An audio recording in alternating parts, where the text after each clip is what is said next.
Buenos días, vamos a volver nuevamente al Evangelio de Lucas. Todavía estamos en Lucas 1. Lucas empaca muchos en sus capítulos. Creo que hace unas semanas mencionamos que Lucas es el más largo de los Evangelios. A lo mejor sorprende a algunos de nosotros. Mateo tiene más capítulos, pero Lucas tiene algunos capítulos muy largos. Así que todavía estamos en capítulo 1 y viendo hoy, empezando en versículo 39. Lucas 1, 39.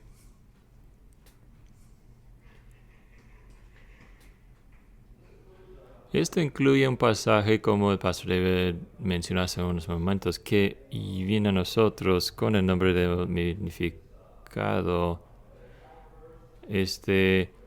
alabanza al Señor que escuchamos de los labios de María. Pero empezamos el versículo 39, escuchemos a la palabra de Dios. En aquellos días, levantándose María, fue deprisa a la montaña, a una ciudad de Judá, y entró en casa de Zacarías y saludó a Elizabeth. Y aconteció que cuando oyó Elizabeth la salutación de María, la criatura saltó en su vientre, y Elizabeth fue llena del Espíritu Santo, y exclamó a gran voz, y dijo: Bendita tú entre las mujeres, y bendito el fruto de tu vientre. ¿Y de dónde me acontece esto a mí, que la madre de mi Señor venga a mí? Porque aquí cuando llegó la voz de tu salutación a mis oídos, la criatura saltó de alegría en mi vientre. Y bienaventurada la que creyó, porque se cumplirán las cosas que le fueron dichas por parte del Señor. Entonces María dijo: Engrandece mi alma al Señor, y mi espíritu se alegra en Dios mi Salvador, porque ha mirado la bajeza de su sierva. Pues he aquí, desde ahora me dirán bienaventurada todas las generaciones, porque me ha hecho grandes cosas el poderoso, y santo es su nombre, y su misericordia es de generación en generación a los que lo temen. Hizo proezas con su brazo, esparció a los soberbios en el pensamiento de su corazón, quitó de los tronos a los poderosos y levantó a los humildes, a los hambrientos colmó de bienes, y a los ricos envió vacíos. Socorrió a Israel su siervo, acordándose de su misericordia, como habló a nuestros padres, a Abraham y a su simiente para siempre.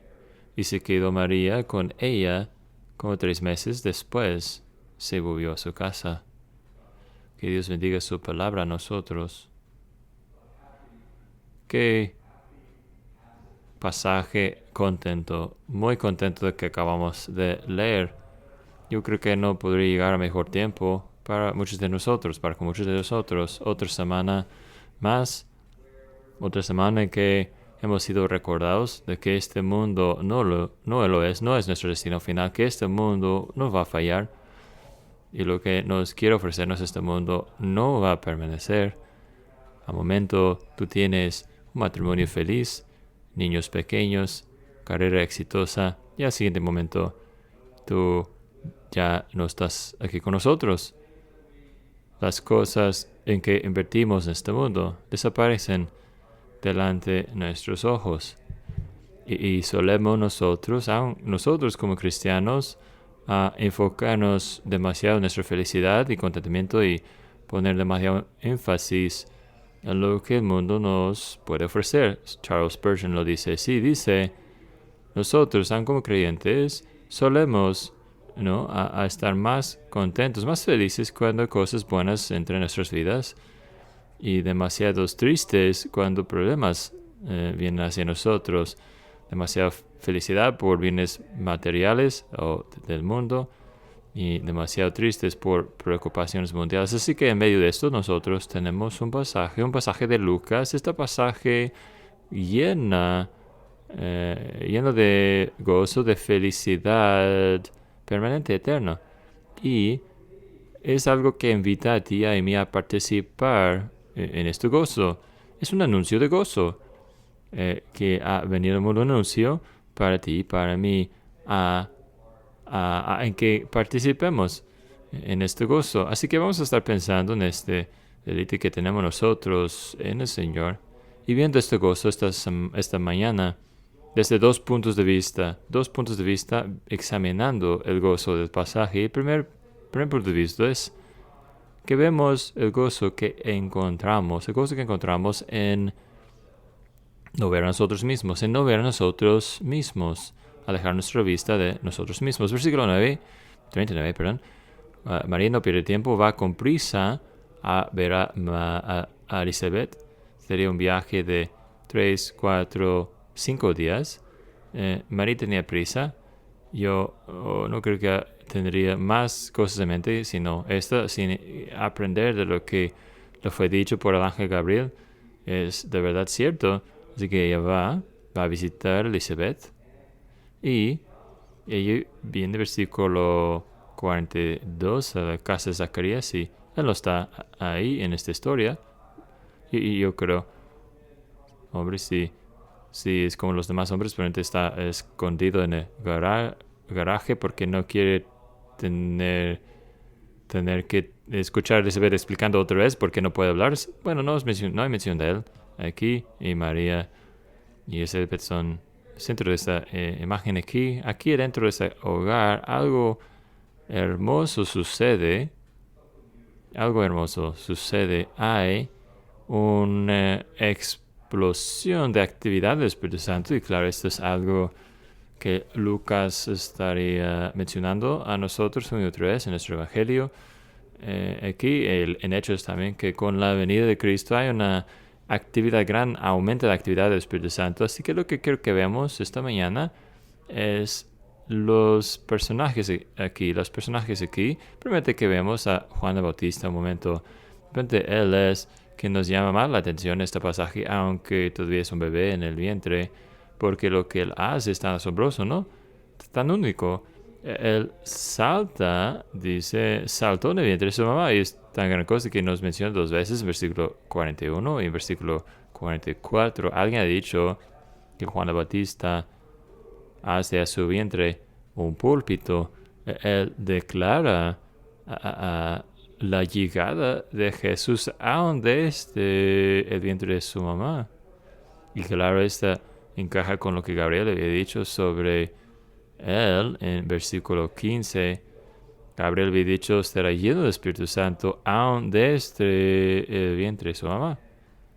Y así que tenemos a Juan el Bautista hablándonos en una forma apropiada por su edad, ¿no? Siendo profeta de una forma apropiada por su edad, decirnos, ojo, escuchen, vean, no a María tanto, sino al Señor Jesucristo, aún un bebé más joven en el vientre que él.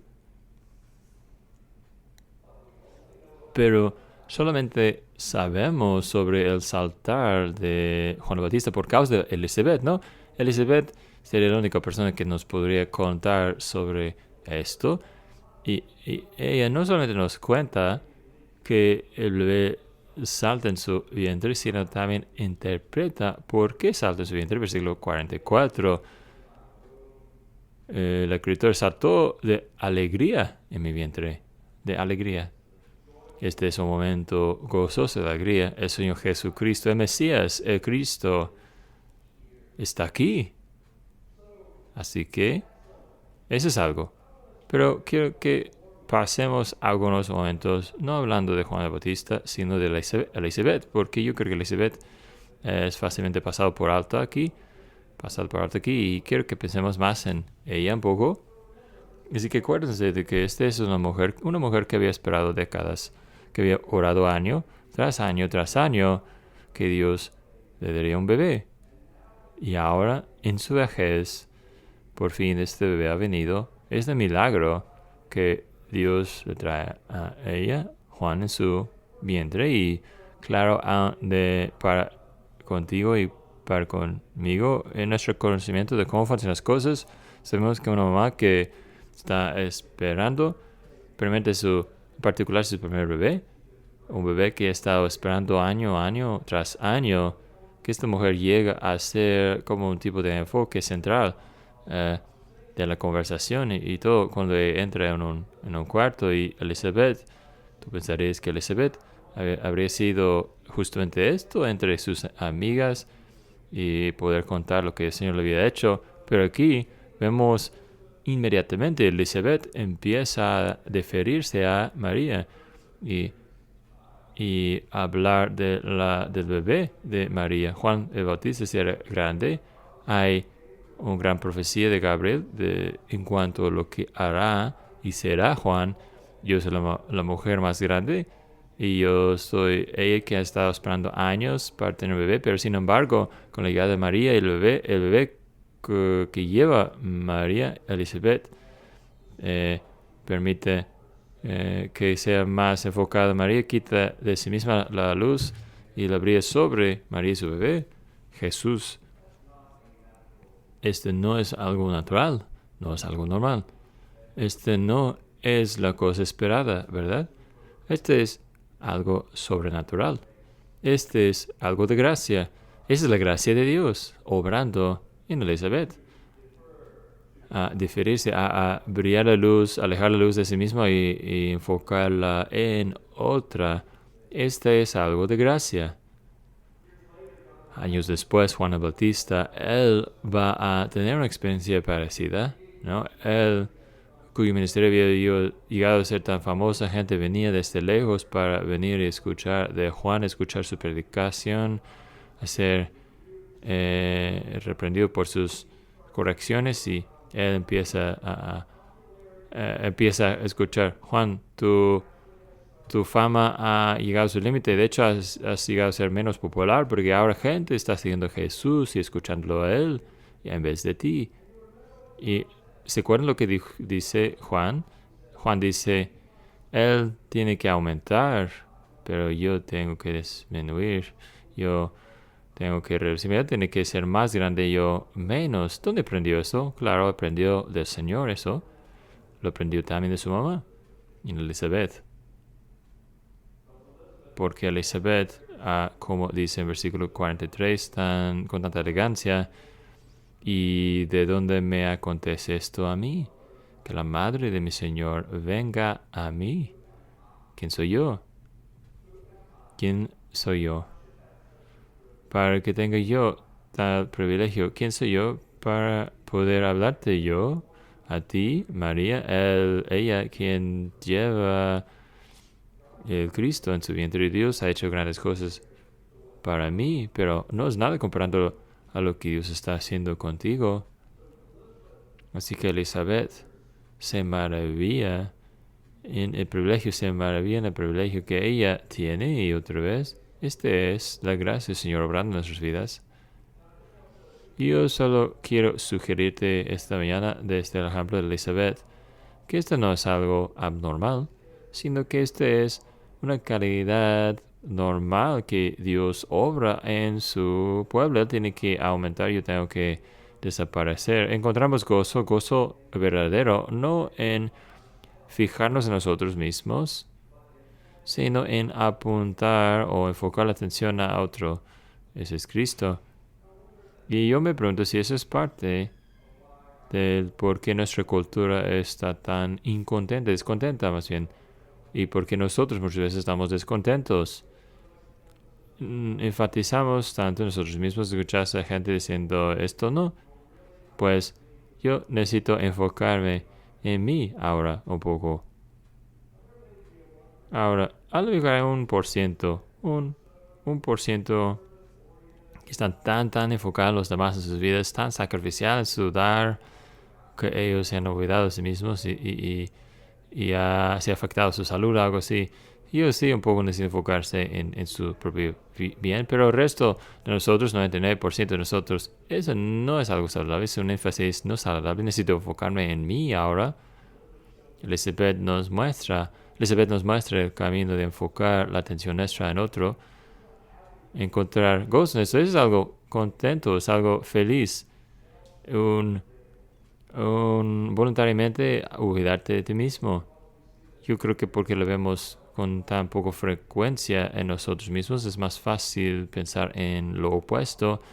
Lo opuesto sería ofendernos con prisa, impaciente, irritables con los demás, insistiendo en lo que nosotros queremos, etcétera, etcétera. Pero aquí tenemos una mujer que ha empezado a conocer y pensar también en esta gracia de olvidadizo, olvidar a sí mismo y ver a otro. Y claro, esto es lo que Dios nos enseña. ¿Se acuerdan de la historia que nos cuenta Jesús a tomar el lugar puesto más bajo, ¿no? En la cena, en la comida? Y hay un pasaje que dice, eso es algo de manipulación, ¿no? Yo recuerdo siendo niño pensando eso, ¿no? Leyendo esa historia. Bueno, yo voy a fingir ser humilde para que alguien diga, ¿qué haces aquí? Ven conmigo, siéntate aquí en el lugar mejor. Pero no, para nada está haciendo eso Jesús. Aquí tenemos una pista en cuanto a cómo ser más famoso. No, está diciendo, esto es lo que la gracia de Dios obra en nosotros. Vemos a nosotros mismos como somos de verdad y nos humilla.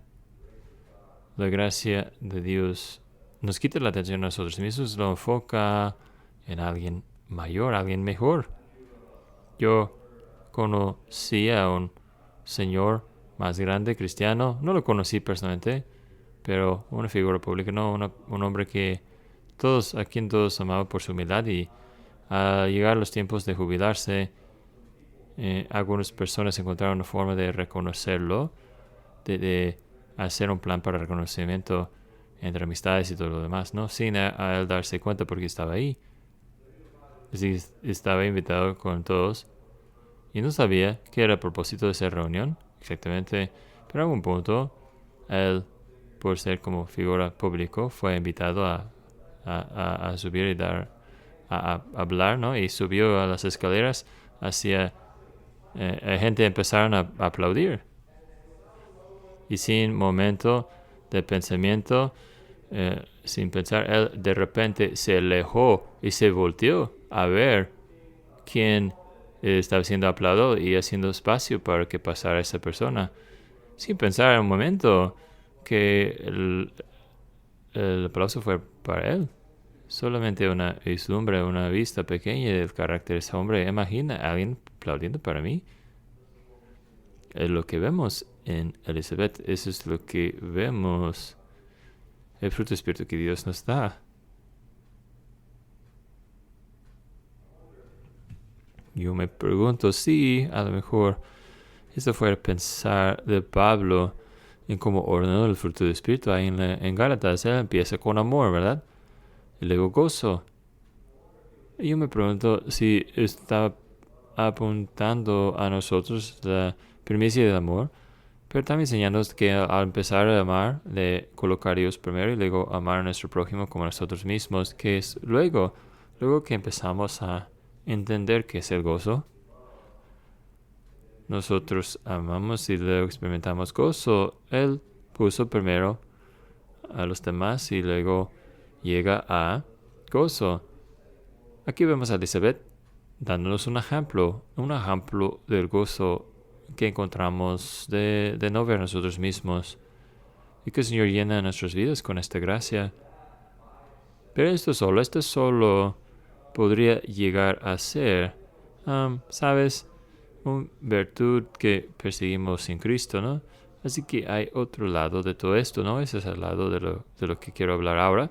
No solamente el gozo que encontramos de alejarnos de nosotros mismos, sino el gozo que encontramos en ver a nuestro Salvador. A dejar de ver a nosotros mismos y ver a nuestro Salvador. El gozo que encontramos en eso. Así que María ha estado meditando todo eso, escuchando todo eso, ¿no? Seguramente asombrada. Esa es otra confirmación, ¿no? Claro, de lo que Gabriel había dicho a él, así que seguramente estaría contenta por tener esto. Pero puedo imaginar qué tan llena estaría su corazón en este momento. Y no tenemos que imaginar, ¿no? Porque nosotros podemos leer sus palabras en versículo 46 en adelante, esta canción, esa declaración, alabanza, inspirada por el Espíritu Santo, alabanza al Señor, y sale de su corazón, sale de su experiencia. Hay muchos ecos aquí. Ella habrá conocido su Antiguo Testamento muy bien. Hay un poco de Ana aquí, un poco de los Salmos aquí. Si lees un comentarista del Antiguo Testamento, tú vas a encontrar referencia a algún parte del Antiguo Testamento, casi cada versículo aquí. Pero son una canción de alabanza, no meramente está en los labios de María, sino es una canción para nosotros. También Martín Lutero nos recuerda esto. Él nos dice, él la canta no solamente para ella, sino la cantó para nosotros. La canto para que nosotros lo cantemos después de ella. Así que esta es una canción de que podemos aprender. Es una canción de que nosotros podemos también regocijarnos delante del Señor en esta. Nosotros, mientras vemos nosotros a nuestro Salvador y nos regocijemos en Él, y verán que la canción, la alabanza, empieza con ella, luego se aleja enfocando a todos los demás. Se acerca en ella, se aleja y luego ve a los demás. Déjame mencionarles 3 cosas muy brevemente esta mañana que vemos en sobre nuestro Salvador. Primeramente, Él es un Salvador personal. Él es un Salvador personal, versículos 46 y 49. Engrandece mi alma, Señor, y mi espíritu se alegra en Dios, mi Salvador, porque ha mirado la vejez de su siervo, pues aquí desde ahora me dirán bienaventuradas todas las generaciones, porque ha hecho grandes cosas y el poderoso y santo es su nombre, y su misericordia es de generación en generación. A los que lo teman es mi Salvador, para mí es mi Señor. Alguien ha dicho que la gloria de la vida cristiana, la fe cristiana, se encuentra en sus pronombres personales. Es una cosa creer en un Dios, es otra cosa, como nos enseña Nehemías en su libro, decir mi Dios. Es una cosa hablar de un Salvador, es otra cosa hablar de mi Salvador. Es algo hablar de perdón de pecados, pero es otra cosa decir yo he sido perdonado a través de Jesucristo. Y lo que Lucas está haciendo en colocar delante de nosotros esas alabanzas para que tú y yo podríamos decir esta misma cosa. Lucas está diciendo, mira, Él ha llegado a ser mi Salvador. Alaben sus nombres. Y Él puede llegar también a ser tu Salvador. Y tú puedes decir, como dijo María, Él es mi Salvador, Él es mi Dios. Y Él ha hecho grandes cosas por mí.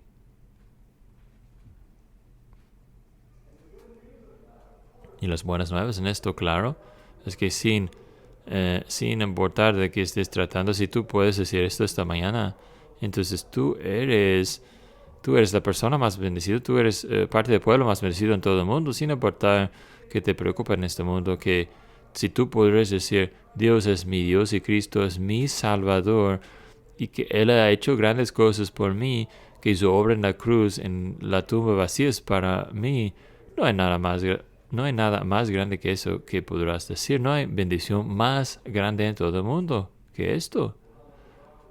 Vamos a ver que algunos de ustedes a lo mejor conocen esa cita en su pequeño libro sobre gozo que está aquí atrás en la iglesia, en la mesa. Dice, todo gozo verdadero se experimenta en la presencia de Dios y en comunión con Dios como su Dios reconciliado. Este es gozo verdadero en la presencia del Señor. Y María reconoce esto. Ella engrandece al Señor y su Salvador es un Salvador personal. Hay gozo en esto. Hay regocijar en esto, ¿no? Es nuestro Salvador. Luego, segunda cosa, no solamente un Salvador personal, sino un Salvador que toma la iniciativa. Vean al versículo 48. Nos dice que Dios es el principio de cada oración. Él es el actor, el que inicia, versículo 48. Ha mirado la vejez, versículo 49, porque me ha hecho Él grandes cosas, versículo 50. Su misericordia, 51. Sus proezas, 52. Quitó Él, versículo 53. A los hambrientos como los vivientes. Él 54, 55, socorrió Él y habló Él a nuestros padres. Él inicia. Tenemos un Salvador que actúa y un Dios que inicia. Él es el principio de cada oración. Y si tú eres cristiano hoy, tú puedes decir, Él fue el principio de mi oración de salvación también. Él no vino al fin de la oración. No es algo que yo habría hecho o que respondía. Es la gracia de Dios. Era la gracia de Dios. Desde el principio de mi vida, el Señor ha hecho grandes cosas por mí. Me ha hecho contento. Dios actúa, Dios inicia. Es Él quien toma la iniciativa. Tú estabas muerto y Él te hizo vivo. Tú estabas indiferente a las cosas espirituales y Él te despertó a la gloria de esas cosas. Tú estabas en pecado y Él te sacó de aquel pecado. Él lo hizo. Él lo hizo. Un Salvador que toma la iniciativa. Y una cosa más, un Salvador con historial. Es un Salvador con historial.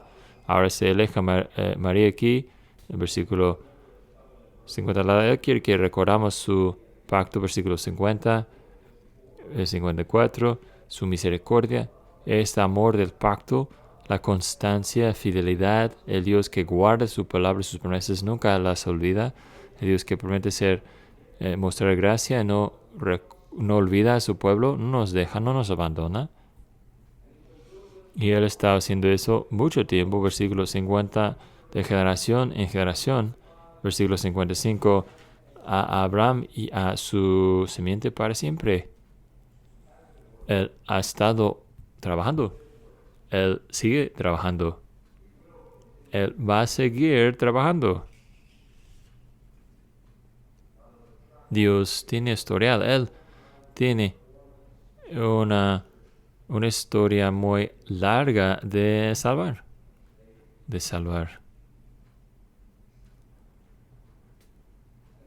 Y no salvando la gente que el mundo piensa que son importantes. Pueden ver el énfasis aquí.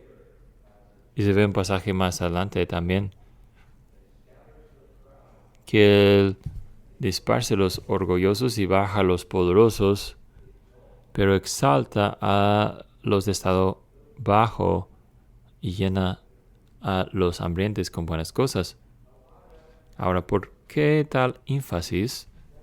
Bueno, al lado positivo de estas cosas, lees la Biblia y encuentras al pueblo de Dios que son. Ellos son los esclavos en Egipto.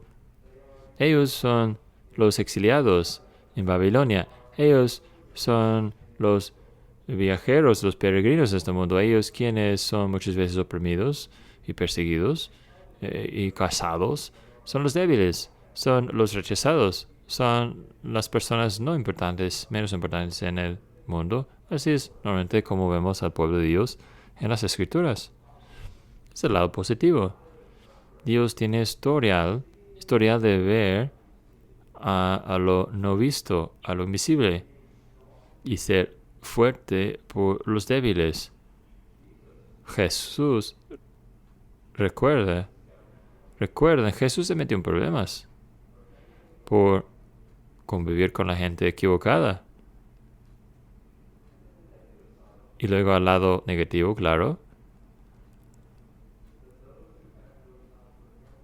es que ellos que no tengan tiempo para Dios no tiene tiempo para ellos. Si tú estás viviendo para tu propia satisfacción, Dios no tiene nada que ver contigo.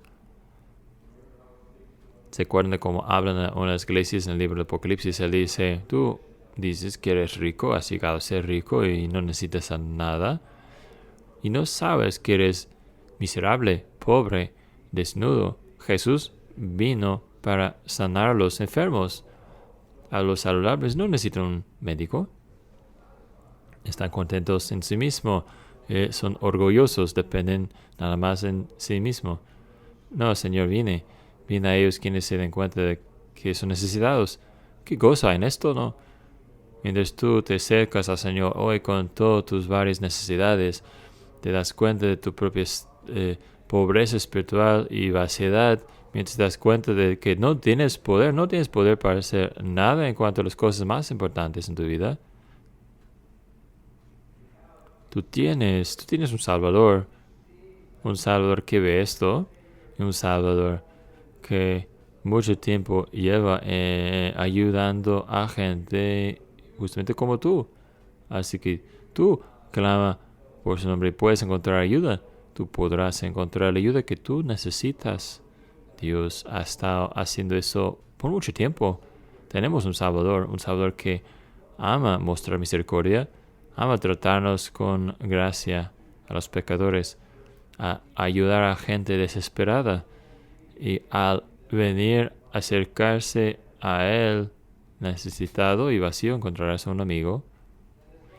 Y no es solamente que estaba haciendo eso y ha hecho esto, sino es una imagen profética, ¿no? Está diciendo en esencia, esas cosas son básicamente hechos, no es que han sido hechos en el pasado, sino esas son cosas proféticas, palabras proféticas que dicen Jesús va a lograr las cosas que todavía no ha logrado y son igual como hechas. Un historial de ser un Dios a los necesitados, un Dios que apenas estaba haciendo su mejor trabajo aquí en los tiempos de María, apenas justo empezando. Tenemos aún más razón para decir, mi alma engrandece al Señor, un Salvador que tiene historial de misericordia. Hermanos y hermanas, podemos entrar nosotros en esa historia en tantas maneras distintas. Él implanta diferentes semillas en el camino, diciendo, eso es para mí. También un ejemplo será en versículo 45, bienaventurada la que creyó. Esa es la primera bienaventuranza en el Evangelio. Habrá mucho más que vendrán adelante. Su primera bienaventuranza es ella, bienaventurada la que creyó. Es una palabra que tú debes escuchar para que tú podrías decir, yo soy bienaventurado porque yo creo en Cristo. Yo soy bienaventurado porque tengo un Salvador. Yo creo en Él. Así que esa bienaventuranza es para mí. Lucas te invita a ti y a mí a deleitarnos en nuestro Salvador, para nuestro gozo en Él, que sea lleno. Para que nosotros nos damos cuenta de que esas son buenas noticias de gran gozo para nosotros. ¿Qué frase? Buenas nuevas de gran gozo. Esas son para ti. Esas son para mí.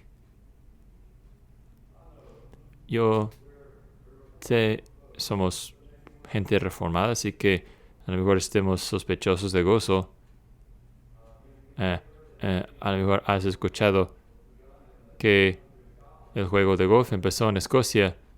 Ha sido dicho que fue empezado por los presbiterianos escoceses, quienes quisieron la oportunidad a tener recreación sin disfrutarse demasiado, divertirse demasiado. Y si has jugado golf, entiendes eso. A lo mejor nos hace un poco incómodos, ok, somos presbiterianos, así que tomamos muy en serio el gozo. Pero que lo hagamos, ¿no? Porque hay buena causa, buena razón. Tomar muy en serio nuestro gozo. Porque hay gran gozo, buenas nuevas de gran gozo. Y no solamente alejándonos la vista de nosotros mismos, sino viendo hacia Jesucristo. Y para que Él llegue a ser, en este proceso, nuestro todo en todo, a descubrir que es el Dios que nos llena completamente, ese Dios que nos da vida estando muertos, ese Dios que salva. Así que nos regocijemos en esto hoy, realmente regocijarnos en qué gran Salvador tenemos. El gozo ha entrado en el mundo porque Cristo Jesús ha venido al mundo. Vamos a ponernos de pie mientras oramos.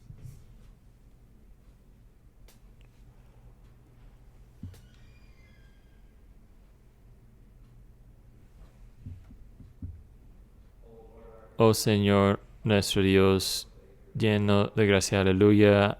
Qué gran Dios eres un Dios triuno completamente invertido en nuestra salvación, que desde hace la eternidad has planeado y obrado día tras día, generación tras generación, a traernos un Salvador, llevarnos a este punto en que cada uno de nosotros estemos aquí en este lugar, siendo recordados de la gloria y la belleza de nuestro Salvador, la maravilla de nuestra salvación en Él. Oh Señor, pedimos que nosotros podríamos hacer caso de eso y que sería nuestro gozo principal. Nos recordaste esta semana que ninguna filosofía política va a ganar, ningún perseguido de una vida contenta o una familia contenta, profesión, carrera nos ganará el gozo, sino tú eres nuestro gozo, así que te buscamos a ti y queremos regocijarnos en ti. Danos gozo, pedimos más y más mientras nos quitamos los ojos de nosotros mismos y los colocamos en nuestro Señor Salvador Jesucristo. Amén.